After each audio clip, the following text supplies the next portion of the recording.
لوگ جان چکے ہیں کہ دشمن کا مسئلہ عورت، زندگی یا آزادی نہیں، بلکہ وہ ہماری آزادی چھیننا چاہتا ہے۔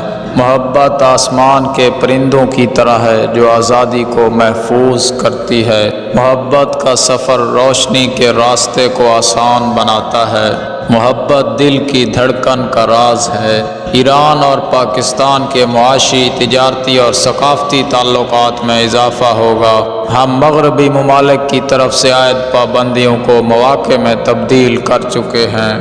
معیشت کو خود کفیل بنانا غربت ختم کرنے کا واحد راستہ ہے۔ ہم اسرائیل کے ساتھ کوئی سمجھوتا نہیں کریں گے۔ ہم ایران ہی میں نہیں بلکہ پورے خطے میں انسانی حقوق کے محافظ بننے کا وعدہ کرتے ہیں۔ ہمارے لوگوں نے انقلاب کی قدر کی ہے، اسی لیے ہم نے ہمیشہ دشمنوں کے خلاف کھڑے ہو کر ان کی سازشوں کو ناکام بنایا ہے۔ فلسطین کی آزادی امت مسلمہ کی اولین ترجیح ہے۔ دفتر کے ماحول میں مردوں اور عورتوں کا علیحدہ ہونا خواتین کے لیے بہتر خدمات فراہم کرنے کا ذریعہ ہے۔ یہ میرا اعزاز ہے کہ میں نے نفاق کے خلاف جنگ کی۔